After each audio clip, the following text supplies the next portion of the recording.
안녕하십니까? 자, 이번 시간은 미술관에 대해서 살펴보도록 하겠습니다. 자, 이 미술관 부분은 우리가 포인트를 주어서 학습해야 될 것이 이 세부 계획에 대해서 여러분들이 확실하게 알아두시기 바랍니다. 그래서 이제 전시실의 순회 방식이라든지 순회 방식이나 또는 뭐 특수 전시법 이런 부분, 동선계획 이런 부분 위주로 해서 여러분들이 정확한 학습을 하시면 되겠습니다. 자, 그러면 이제 가장 중요한 부분인 우리가 세부 계획 쪽에서 전시 순회 방식, 그래서 순회 방식적인 측면을 여러분들이 공부를 꼭 해 두시기 바랍니다. 순회 방식. 자, 이 순회 방식은 기본적으로 크게 세 가지 방식으로 있습니다. 그 세 가지 방식 중에서 첫 번째 보시면 그 연속 순회 방식 형식이죠.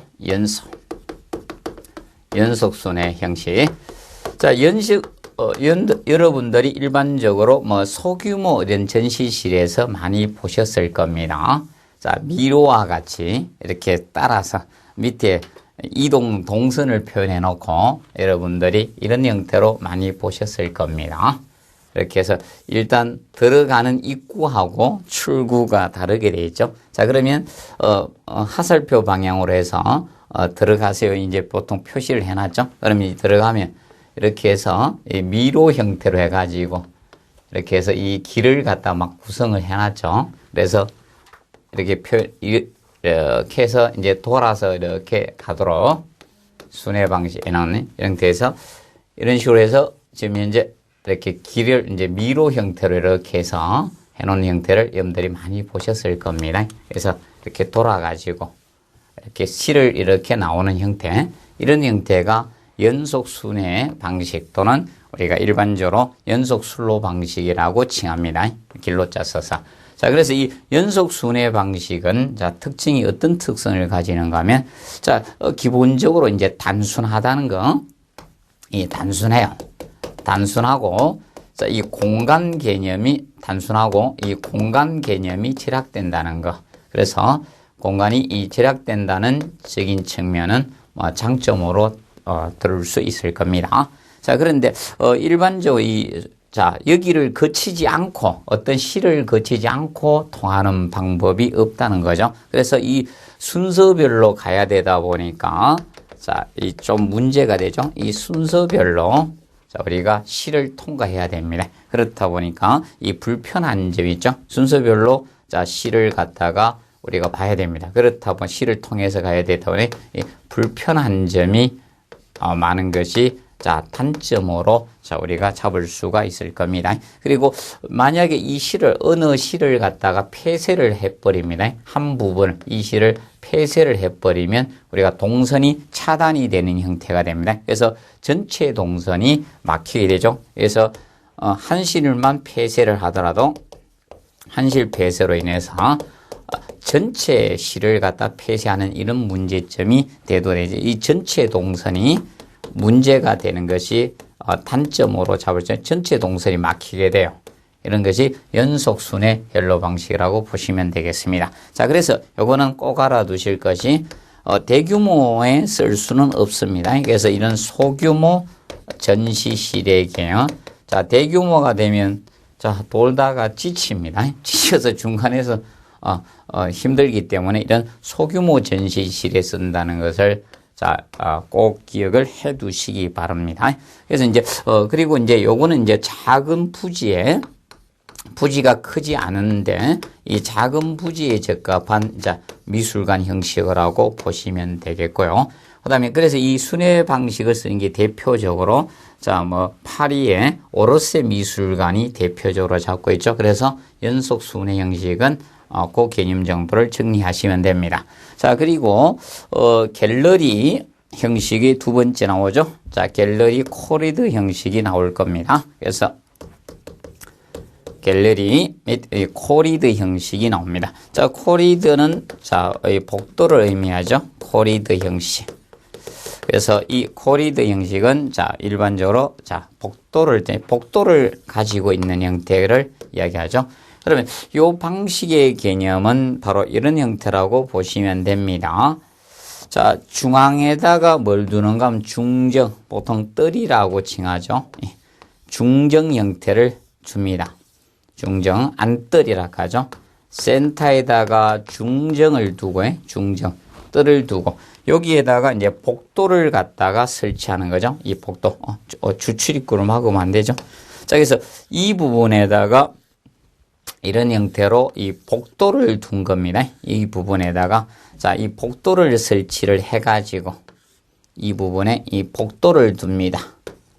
자, 요 주변에다가 이제 복도를 두어서, 자, 이 실에 이제, 우리가 들어가도록 하는 형태죠. 그러면 이런 식으로 해서, 여기 이제 실을, 여기에 뒀다. 이런 식으로. 이런 식으로 지금 현재, 각각 실을 이렇게 두는 형식입니다. 이런 식으로.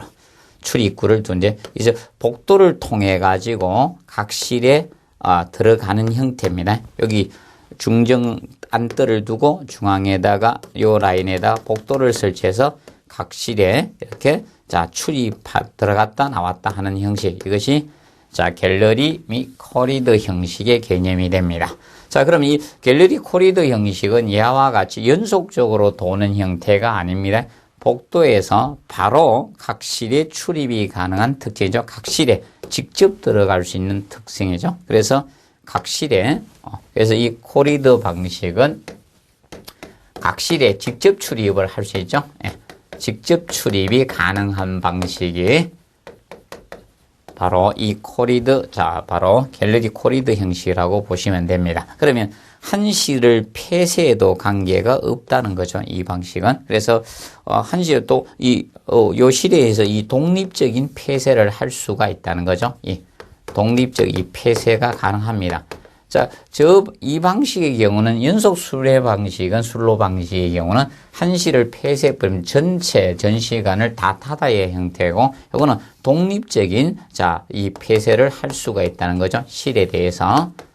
독립적인 폐쇄를 할 수 있는 특징이 장점으로 다 잡을 수가 있을 겁니다. 그래서 직접 출입한다는 이런 것이 장점으로 보시면 됩니다. 그리고 동선 막힘이 없죠. 자기가 들어가고 싶은 실만 들어갈 수 있는 형식이라고 보시면 되고, 그 다음에 이 복도에도 간혹 가다가 이 복도를 갖다가 전시 공간으로 활용하는 경우도 있죠. 전시 공간으로 활용할 수도 있는 장점도 가지고 있는 것이 바로 이 갤러리 코리더 방식입니다. 자, 그래서 이 갤러리 코리더 방식은, 자, 대표적인 게 르꼬르비제의, 자, 성장하는 미술관에서 와선 동선의 계획에서 이루어졌다는 것, 대표적인 작품도 여러분들이 한번 정리하세요. 꼬르비제, 특히 이 르꼬르비제의 건축에 상당히 영향을 미쳤죠. 그래서 꼬르비제와 관련된 것은 정확히 학습을 해 두시기 바랍니다.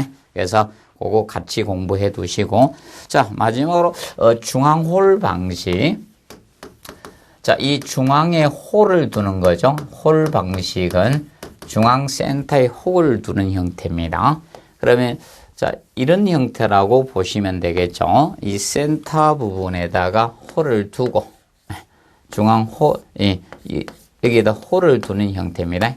홀을 두고 나서 우리가 출입하는 형태로 보면 되겠죠. 그러면 여기에서 이제 각 실 부분으로 이렇게 출입하는 형태입니다. 들어가서. 이것이 중앙홀 방식. 그래서 이것이 보통 이 대규모 전시실에 이용하는 것이 바로, 자, 이 중앙홀 방식입니다.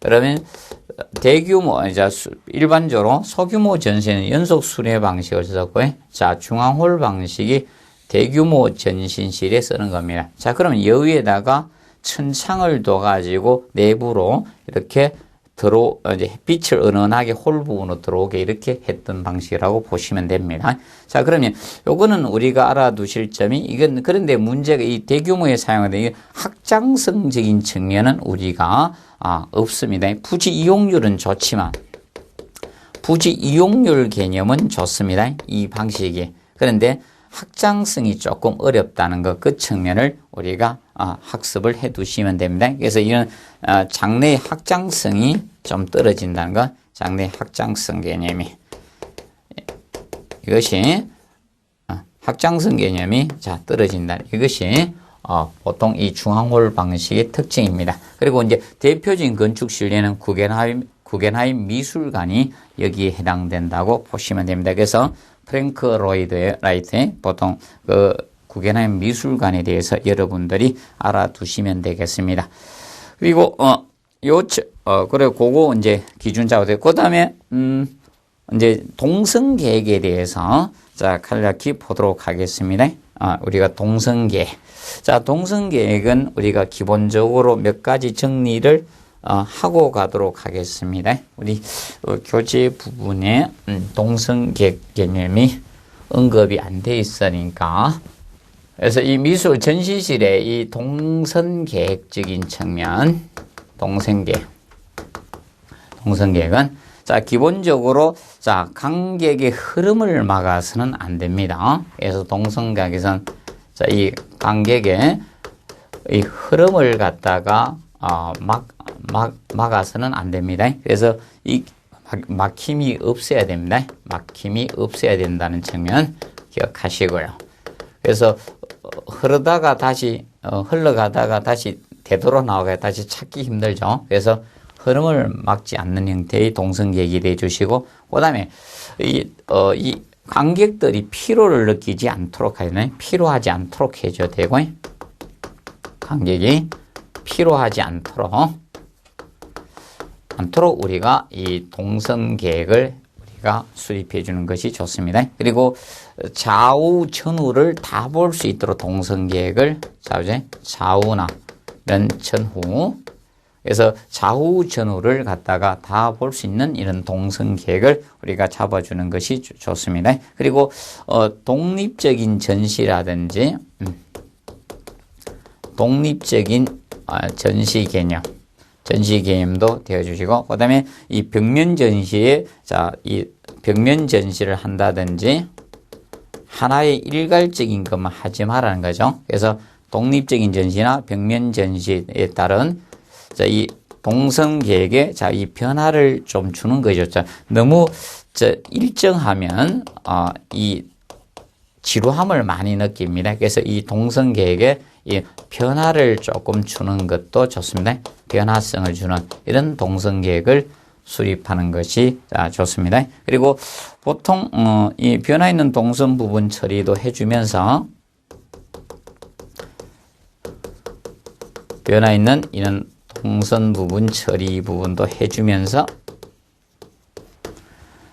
이거 이런 이용 방법이라든지 이런 것을 갖다 혼합해서 이용 방법의 도입을 혼합하는 것이 기본적 동성계획의 기본으로 잡아주시면 되겠습니다. 그래서 이 동성계획은 한번 정리를 해 두시기 바랍니다. 해 두면서 이제 전시실의 크기를 간략히 정리를 해 놓으십시오. 전시실의 크기. 그래서 전시실의 크기는 아직 시험은 출제되지 않았지만 간략히 몇 군데 정도 우리가 포인트를 좀 잡아 두시기 바랍니다. 그래서 실의 길이는 폭에 대해서 실 길이하고 폭이 일반적으로 좁죠. 길이가 길게 설계를 보통 합니다. 그래서 이 폭에 보통 1.5배나 2배 정도로 설계하는 것이 기본입니다. 실 길이가 폭의 1.5배에서 2배 정도로 설계해 주시면 됩니다. 그리고 보통 습도는 적정 습도가 60도씨 정도가 적정 습도가 됩니다. 그리고 사람이 느끼는 습도 대략 우리가 적정 습도가 40에서 70% 사이죠. 그래서 대략 60% 정도 해주고, 그 다음에 이제 이 채량 시각, 가장 좋은 시각, 이제 전시를 이렇게 바라봤을 때 이 시각적인 측면을 우리가 봐두시면 되죠. 그래서 보통 기본은 45도 이내인데 채량 시각 개념은 27에서 30도 가장 좋은 그것을 시각을 보는 각도를 채량 시각이라 하죠. 그래서 이거는 27에서 30도 정도로 봐주고 있습니다. 채량 시각에 대해서 정리를 해 두시고, 그 다음에 천정고는 보통 인공 조명을 할 때는 대략 3.6에서 4m 정도가 바람직합니다. 그래서 그 한 4가지 정도만 좀 기억하자. 그래서 길이는 폭의 1.5에서 2배 정도로 해주시고, 그 다음에 이 체량 습도 60%, 체량 시간 27에서 30도, 그리고 자, 천장고는 인공 조명을 할 때는 대략 3.6에서 4m로 설계한다는 점 기억하시고요. 그 다음에 이제 특수 전시법에 대해서, 자, 이 특수 전시법의 특성을 간략히 여러분들이 포인트를 좀 잡아두시면 됩니다. 그래서 결과적으로 이 특수 전시법은 A와 B, 그래서 이 뭐 파노라마 전시라든지 또는 디오라마 전시 이런 것을 상호 특징을 바꾸는 방법으로 시험을 거의 출제할 가능성이 높죠. 그리고 그래 출제했고요. 그러면 그런 부분을 정확히 여러분들 학습을 해 두시면 됩니다. 자, 그러면 첫째 파노라마 연속적으로 우리가 자, 주체를 가지고 만들어 준 거죠. 이 선적으로 표현한 거. 그래서 이 파노라마 못하지. 그래서 이 파노라마 전시법은 이 파노라마 전시는 자, 기본 베이스가 바로 이건 연속적인 주제를 선적으로 표현한 거죠. 요거는 연속적인 이 주체를 갖다가 자, 이 선적으로 표현한 거죠. 이 선적으로. 그래서 요거는 포인트가 이 선적입니다. 이 선적으로 우리가 표현하는 기법입니다. 표현한 기법이 이 파노라마 전시입니다. 파노라마. 그래서 요거는 요 포인트를 알아두시고, 그래서 이제 전경을 보다시피 우리가 보는 전시법이 파노라마 전시법이고, 그 다음에 두 번째 보시면, 자, 아일랜드 전시법이 나오죠? 아일랜드 전시 기법은 일반적으로 전시물 또는 전시 장치를 이용하는 겁니다. 얘는, 자, 이런 전시물이라든지, 또는 이런 전시 장치, 이 장치를 갖다가 활용해 주는 겁니다. 자, 이것을 이제 배치해가지고, 전시물 또는 전시 장치를 배치해서 이걸 우리가 전시 공간을 만드는 전사적 기법을 우리가 전시 공간을 만드는 거죠. 이런 것을 보통 아일랜드 전시라고 합니다. 아일랜드. 그래서 자, 포인트를 정확히 잡아주시면 됩니다. 자, 그러면 이런 것은 어떤 특성을 가지는가 하면 대표적으로 그 4번째 나오는 거 정리해 놓으시고, 전시물의 크기와 관계없이 배치할 수 있다는 장면, 그리고 관람자의 시거리를 짧게 할 수 있다는 거, 이 전시물이나 이런 전시 장치를 배치하다 보니까, 그리고 대형 전시물의 소형인 경우도 다 유리하다는 이런 특성을 가져옵니다. 그리고 디오라마 이제 전시법의 세 번째로 디오라마 전시법. 그래서 거기 그림 중에 2개가 디오라마 전시가 되어 있는데, 하나를 조금 바꿔주시면 될 것 같네요. 그래서 이 디오라마 이 전시의 경우는 지금 현재 자, 포인트가 자, 벽면의 일부를 벽장처럼 우리가 한 형태죠. 그래서 이런 어떤 사항을 배경이나 실물 모형으로 우리가 재현하는 우리가 수법을 보통 디오라마 전시라고 칭합니다. 디오라마. 그래서 요거는 벽면 일부를 벽장 형태로 처리한 겁니다. 벽면의 일부를 갖다가 자, 이 벽장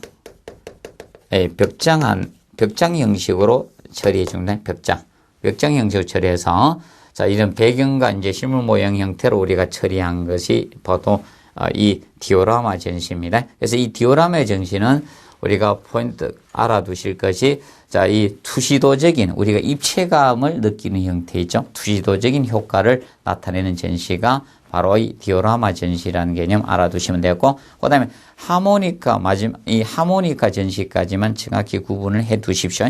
그래서 이 하모니카 전시는 자, 동일한 공간에 규칙적이나 반복적으로 우리가 배치하는 방법입니다. 그렇다 보니까 동일 종류 것을 이래 반복적으로 전시할 때 유리한 것이 바로 이 하모니카 전시입니다. 그러면 우리가 부는 하모니카 생각하면 된다. 하모니카도 구멍도 동일한 전시가 딱딱딱 구멍이 뚫는 것처럼 그래서 이 반복적인 동일적인 것을 우리가 하는 것이 이거죠. 그렇다 보니까 이 동성계획이 유리하고 그다음에 이제 질서정연한 특성을 가진 것이 바로 하모니카 전시가 됩니다. 그래서 하모니카 전시는 우리가 음악기구 쪼맣다는 입에 부르는 하모니카를 생각하면서 하모니카 전시는 공부 학습을 하시면 된다. 동일한 것이 반복한다. 동일 종류에 유리하다 하면 하모니카 전시를 우리가 알아두시고요. 그 다음에, 알코브 벽 전시에 대해서, 요거는 이제, 특수 전시 종류를 혹시 물을 때 언급이 될 수 있기 때문에 간략히 알아두세요. 그러면 특수 전시는 이 네 가지를 기억해. 파노라마, 아일랜드, 디오라마, 그리고 하모니카. 이 네 가지가 특수 전시법, 요거 네 가지를 기억하고, 근데 이 알코브 이 벽면 전시, 이거는 특수 전시가 아니다. 이거는, 벽면에 전시하는 거죠. 벽면 전시 부분은. 이거는, 특수 이 전시법에 해당이 안 된다는 거. 전시법이 아니란 적인 측면. 이렇게 알아두시면 되겠습니다. 그리고 채광과 조명 계획에 대해서 보도록 하겠습니다. 채광과 조명 계획.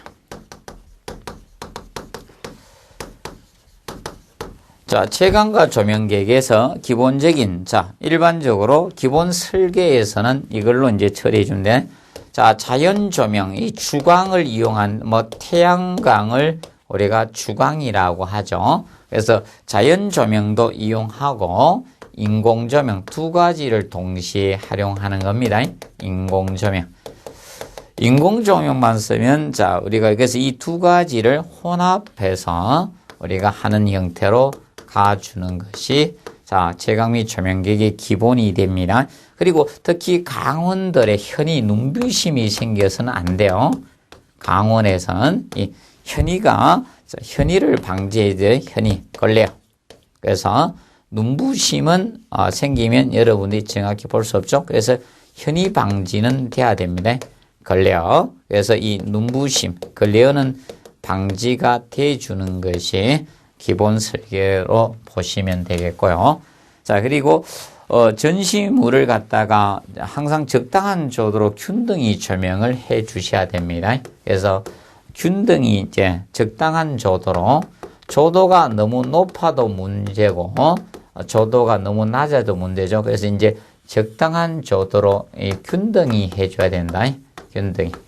이 균등히 조명을 해주는 것이 기본으로 잡고 있습니다. 그리고 조도나 희도 분포가 적당해야 되죠. 이 희도 분포가 너무 차이가 많이 나면 눈부심 같은 게 생길 수가 있습니다. 그래서 실내 이 조도라든지 희도 분포, 희도 대비 이런 것이 크면 눈부심이 많이 생길 수 있거든요. 그래서 이런 것이 적당해야 됩니다. 그래서 희도 대비가 커지면 눈부심이 생길 수가 있기 때문에, 그리고 관람객의 그림자가 전시물에 생겨서는 안 되겠죠. 그래서 이 전시물에 이 관람객 그림자가 져서는 안 돼. 관람객의 이 그림자, 음영이 그리지면 안 돼요. 이것이 그림자가 전시물에 생겨서는 안 됩니다.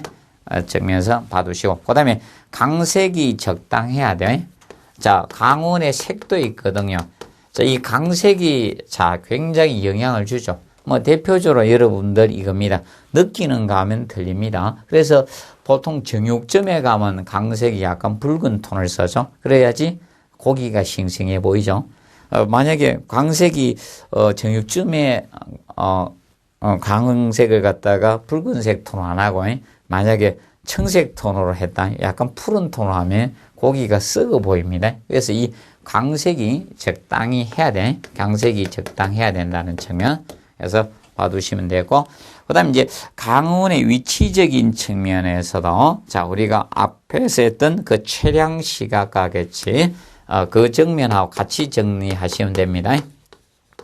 강원의 위치. 강원의 위치적인 측면에서 강선 방향은 일반적으로 이렇게 처리해 주면 된다. 강선 방향 개념은. 강선 방향은 보통 15도에서 자, 이 45도 사이 정도의 강선 방향이 좋습니다. 강선 방향. 그런데 보통 이 채량 시각은 우리가 이 정도가 제일 좋죠. 이 채량. 아까도 한번 했던 것 같이 채량 시각은 거의 비슷합니다. 27에서 자, 30도가 채량 시각에 들어가요. 제일 좋게 해서는 이 강원의 방향이 이 정도에서 비춰주는 것이 가장 효과적이라고 보시면 되겠습니다. 알아두시고, 그 다음에 전시물을 보는 가시거리, 우리가 눈으로 보는 가시거리 적정 이거죠. 너무 그림에 가까이 다가가거나 또는 멀리 떨어져서도 안 좋다는 거죠. 그래서 보통 자, 이 그림 크기를 봐가지고 그림 크기가 있을 때, 그래서 우리 TV도 어느 정도 떨어져야 되죠. 그래서 대략 이 그림 크기, 이 대각선 방향, 이걸 따집니다. 그래서 이 대각선 거리, 이 대각선 거리가 있을 때 요거에 보통 1에서 1.5배 정도 떨어진 거리, 이것이 보통 가시거리가 이 가시거리가 됩니다. 가시거리는 대략 이 대각선 거리를 따집니다. 그래서 그거에 1에서 1.5배 정도로 자, 이것이 좋습니다. 그리고 보통 눈의 높이를 한 1.5m 정도에 뒀을 때 요 기준점 잡은 겁니다. 정리를 해 두시기 바랍니다. 자, 그리고 그거 포인트 좀 정리해 두시고, 그리고 3번 조각물과 같은 입체적인 전시는 자, 독립적으로 전시하라는 거. 그래서 3번은 꼭 정리해 놓으셔야 되네요. 3번은 중요합니다. 3번 개념은 요거는 시험에 잘 내겠는데요. 요거 포인트가 답이 많이 되겠습니다. 3번 같은 경우는. 그래서 입체적인 전시는 독립적인 전시를 한다. 조각 같은 입체적인 거, 조각물. 이런 것은 자, 입체적인 전시물은 요거는 자, 이 독립적 전시를 하라는 측면, 그거는 꼭 알아두십시오. 독립적 전시해야 된다는 거. 3번은 정확히 한번 봐두시고요. 그 다음에 자, 거기 4번은 케이스 내의 전시물 강원에 대해서 하죠. 자, 이 케이스 내의 전시물 강원들은 자, 다른 영상이 비칠 수가 있기 때문에, 그래서 여러분들이 저거 생각하면 돼요.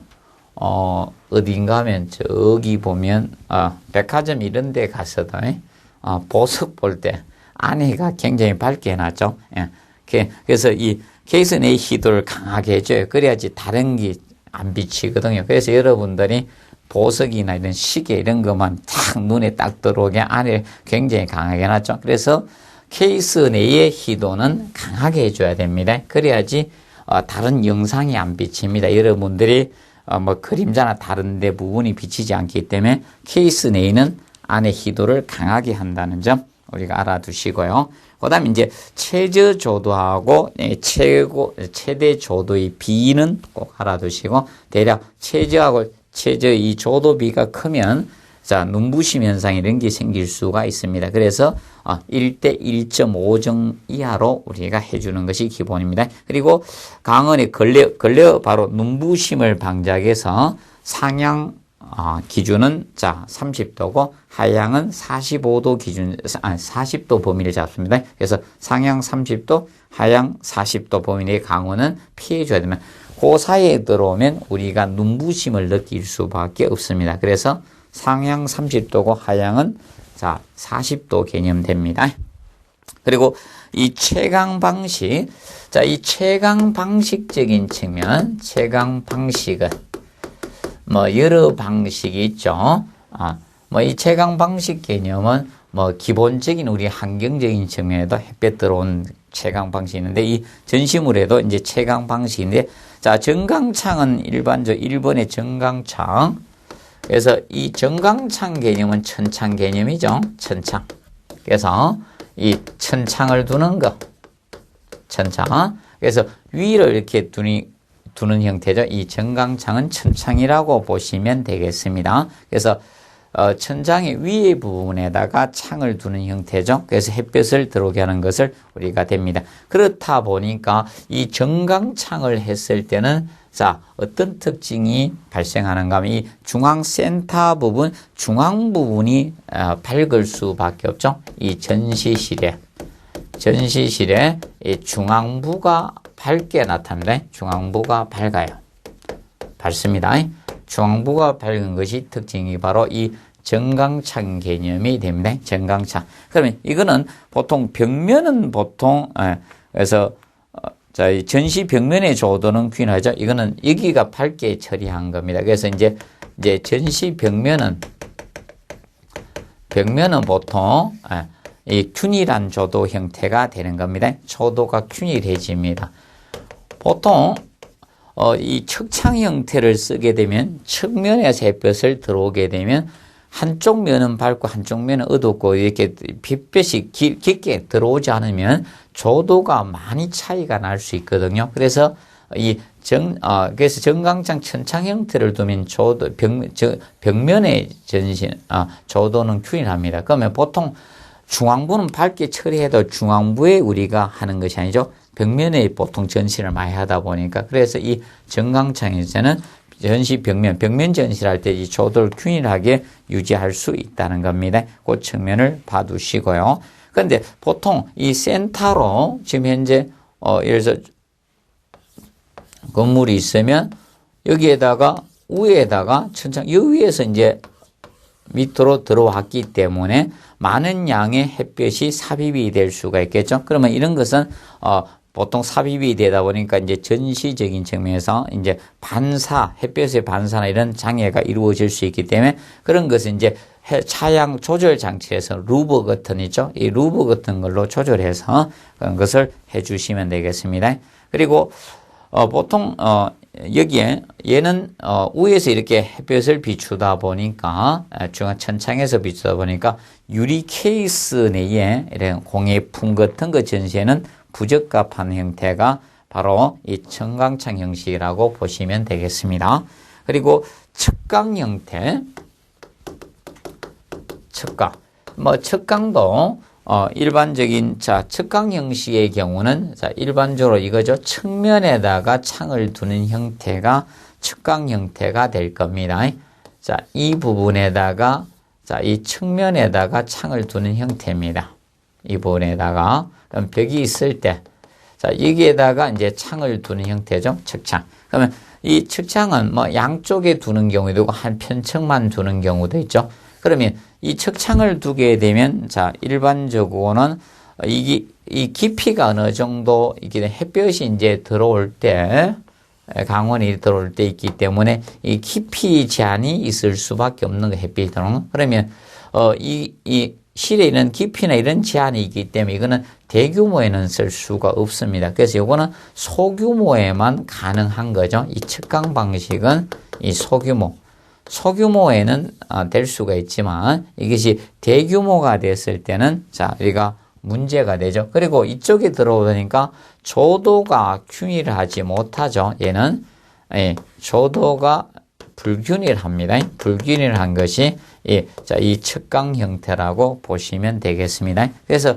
보통 일반적인 이 미술관에서는 가장 불리한 것이 바로 이 측광 형식의 채광 방식을 쓰는 것이 가장 불리합니다. 그래서 얘가 미술관에는 가장 불리해요. 불리한 것이 측광 형태라고 보시면 됩니다. 그리고 이제 그래서 대표적인 게 레오나르도 다빈치의 과학미술관이 바로 여기에 해당되죠. 측광 형식을 썼던 겁니다. 옛날에. 그래서 그 개념 간단히 대표적인 거 알아두시고요. 그 다음에 이제 고측창 개념은 창을 냈는데 높은 부분에 냈다는 거죠.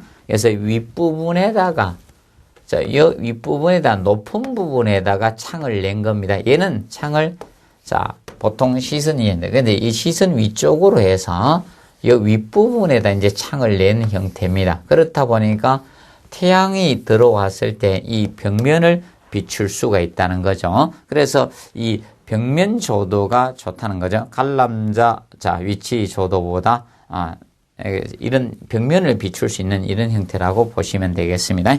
자, 그래서 요거는 이제 우리가 알아두실 것이 여기서 거기 구겐하임 미술관이 바로 이 고척채광을 쓰고 있다는 거, 고척광 형태를 쓰고 있다는 거 간단히 한번 봐두시고요. 그다음에 이제 정척광 형식에 대해서 이제 정척광하고 자 정광창하고의 차이점 1번에 자 정광창하고 정척광. 그러면 이 정척광 개념은 4번에 자 이거라 보면 돼. 얘는 벽의 개념이야. 자 지붕에 설치하긴 지붕에 설치하는데 자 수평 개념이야. 약간 수평에 가깝느냐 수직에 가깝냐 이거지. 얘는 수직에 가까운 거죠. 그래서 지붕 형태로 보면 지붕은 지붕인데 자 이런 형태라고 보시면 되죠. 그래서 창을 이 부분에다 두는 거예요.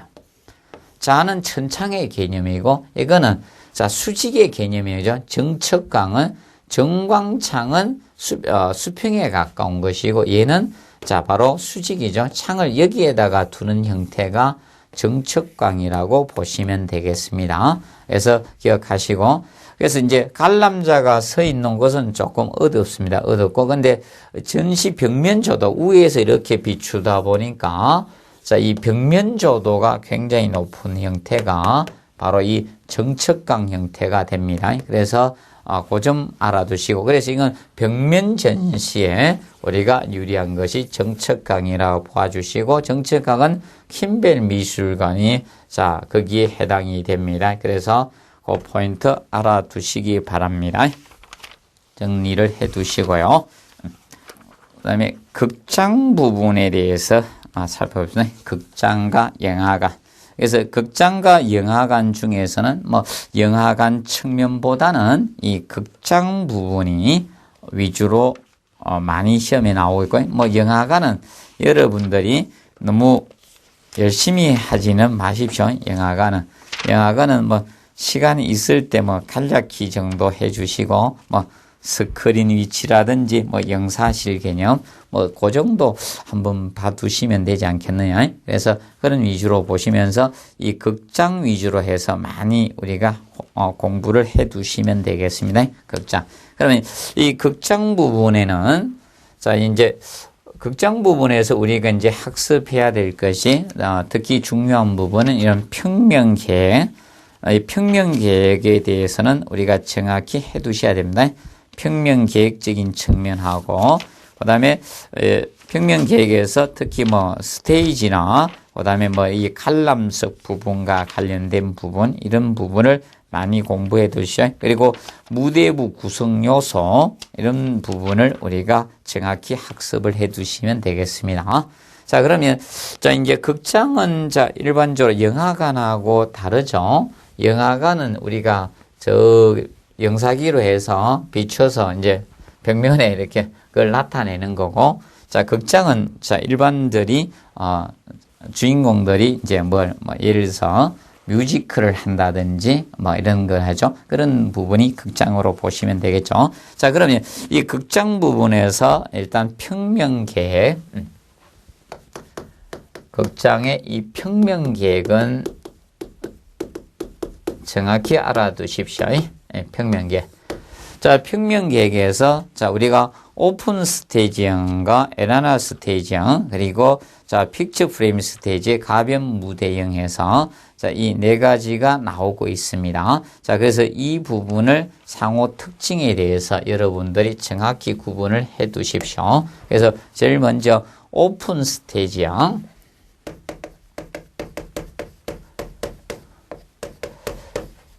자, 이 오픈 스테이지형은 일반적으로 이것이 보통 오픈 스테이지죠. 그래서 오픈 스테이지는 오픈 형태가 된 거죠. 이 각도는 약간 차이가 있고 형태는 여러 가지입니다. 그래서 스테이지가 이 무대가 앞으로 돌출된 형태가 될 겁니다. 오픈 스테이지형은. 그러면 방향도는 약간 차이가 있을 겁니다. 그래서 여기에 보면 이제 관객석이 쭉 있어가지고, 그러면 형태는 둥근 형태도 있고 관객석이 앞으로 쭉 있죠. 그러면 이제 스테이지를 기준으로 잡아서 앞에 오픈돼 있는 형태. 그렇다 보니까 자 여기 예를 들어서 뮤지컬 배우가 섰다. 그러면 관객들이 이렇게 앉아 있죠.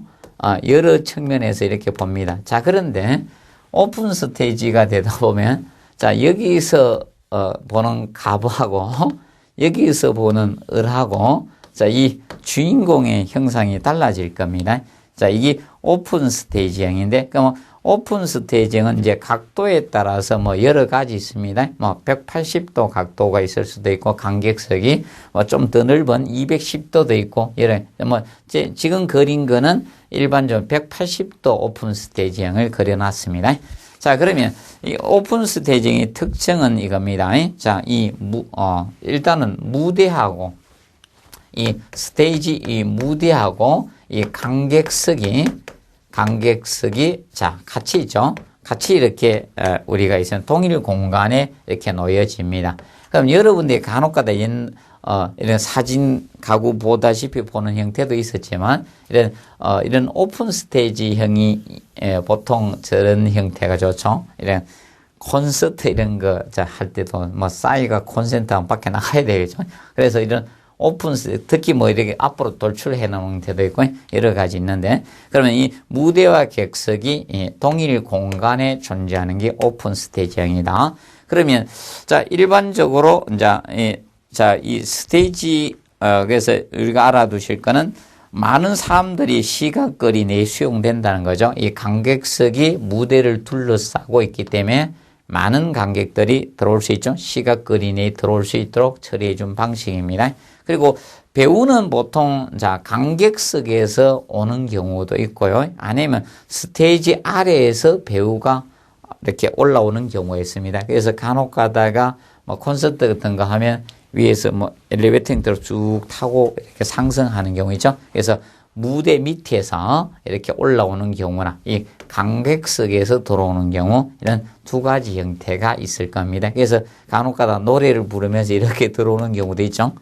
그래서 관객석에서 올 수도 있고 무대 아래에서 무대 아래에서 이렇게 올라오는 경우 두 가지 형태로 보시면 됩니다.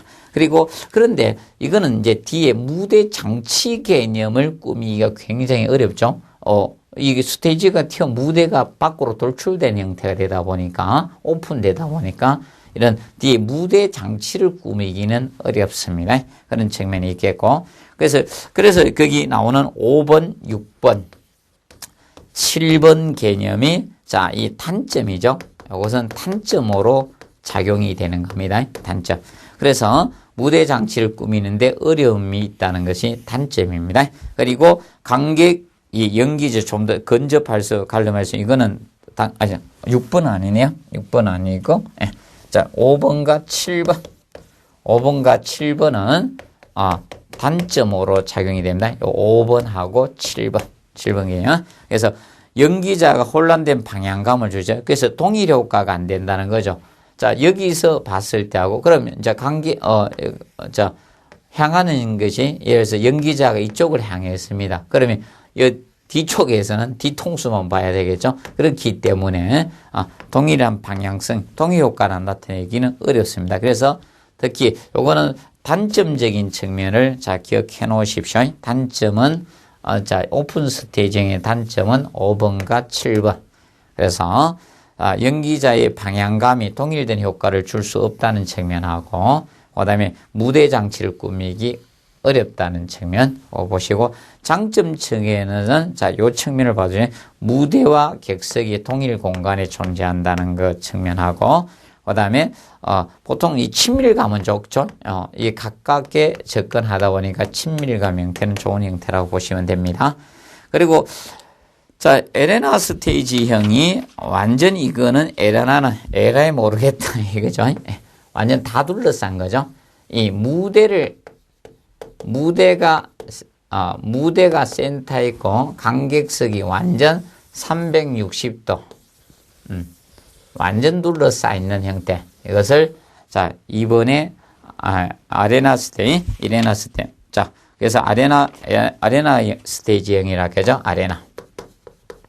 아레나 이 스테이지형인데, 그래서 이 아레나 스테이지형은 자 이 360도 무대를 중심으로 360도 우리가 둘러싸여 관람한 형식을 이야기합니다. 그러면 이 아레나 스테이지형은 보통 굉장히 뭐가 됩니까? 가까이 무대와 가까이 접근하는 사람이 굉장히 많죠. 이렇다 보니까 그래서 가까운 가시거리 내에서 가시거리 내에서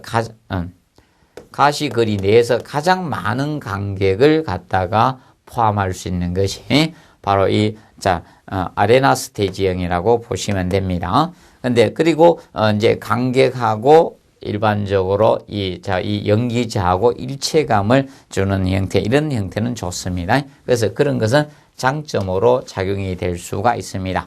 자, 그런데 뭐 경제적인 측면도 장점 되겠죠. 예, 그래서 이 소품 같은 거 별로 쓸 수가 없죠. 무대 장치 이런 것이 없기 때문에 작은 거 그냥 간단히 활용해서 쓰는 것이 바로 아레나 스테이지형입니다. 그런데 그래서 요거는 이제 배경을 만들지 않으니까 경제성이 있다는 거. 그래서 여기 3번이 좀 포인트가 될 것 같네요. 3번. 그래서 무대 배경이 거의 없죠. 만들지 않아야 하기 때문에 자 경제적이라는 측면. 그래서 무대 배경이 없다는 거. 그래서 그걸 명심해 두죠. 무대 배경. 배경 세우면 뒤에 사람 안 보입니다. 그래서 이건 배경을 만들 수가 없습니다. 무대 배경을. 그래서 이것이 아레나 스테이지형의 형태라고 이걸 꼭 알아두시면 되겠습니다. 그 다음에 픽처 프레임 스테이지형이죠.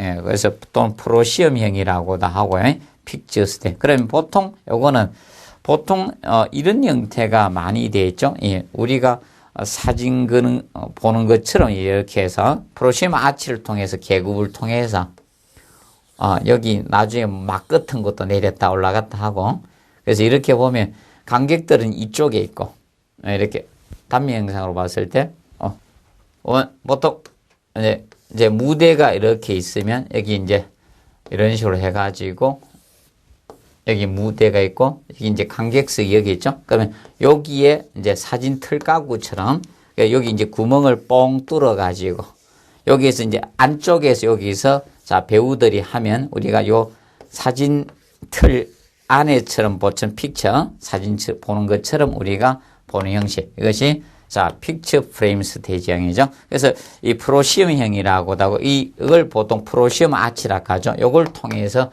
우리가 보기 때문에 이 배우든지 이런 사람들이 여기에서 연기를 하면 그러면 보통 일체감은 없습니다. 그러면 이거는 가시거리에 많이 수용할 수 없죠. 이 떨어진 거리에 대다 한쪽 편만밖에 안 되는가. 이런 아레나 스테이지형은 관객들이 다 둘러싸 있는데 이거는 관객이 이 전면에만 쫙 있는 형태죠. 이런 식으로 있기 때문에 이거 많이 수용할 수는 없을 겁니다. 그래서 요거는 이제 알아두실 것이 이 픽처 프레임 스테이지는 우리가 알아두실 것이 보통 연기 공간하고 여기서 연기하고 여기가 연기 공간이고 그다음에 우리가 관람 관객이 관객 부분을 갖다 분리한 거죠. 이 부분으로 공간이 분리되어 있어요. 자, 프로시엄 아치를 기준으로 잡아서 이 공간과 이 공간이 분리가 된 형태다. 공간이 분리된 형태가 바로 자 픽처 프레임 스테이지 형태라고 보시면 되겠습니다. 그래서 이거는 보통 여기에서 옛날에 황수관 박사가 강연을 한다든지 아니면 이런 음악 콘서트를 한다든지 누가 피아노 독주회를 한다든지 이런 거 하죠. 이런 연극 같은 거 이런 데 적합한 것이 바로 픽처 프레임 스테이지라고 보시면 되겠습니다. 자, 그래서 이 뒤에는 그러면 무대 장치가 여기 되어 있으니까 우리가 어떤 배경이라도 다 만들 수 있는 거죠. 뒤에. 그래서 그런 게 장점이라고 보시면 됩니다. 그런데 보통 관객하고 일치하감이 없다는 거죠. 그런 것은 보통 안 되죠. 스테이지에 무대에다가 많은 간격을 못 둡니다. 여기서 이제 가시그린에 일정되다 보니까 막 뒤에서 망원경 가지고 보는 사람도 있고 이런 것이 자, 픽처 프레임 스테이지라고 보시면 되겠습니다. 그래서 요거는 좋은 점도 있지만 단점을 많이 가지고 있는 형태가 됩니다.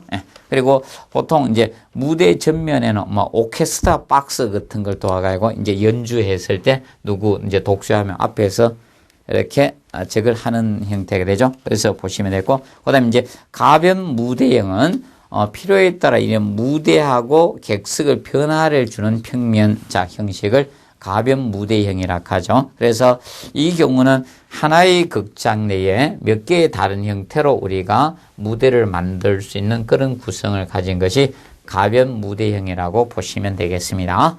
자, 그래서 요거는 보통 대학 연구소 같은데 아니면 저 현대 극장 같은데 이런 데 많이 쓰는 것이 보통 이 가변 무대형이라고 보면 돼요. 그래서 다양한 이런 변화 방법이 고려되는 방법이라고 보시면 되겠습니다. 그래서 이번 시간은 여기까지 자 정리를 하고요. 다음 시간에 그 관람석 부분부터는 보도록 하겠습니다. 자, 수고하셨습니다.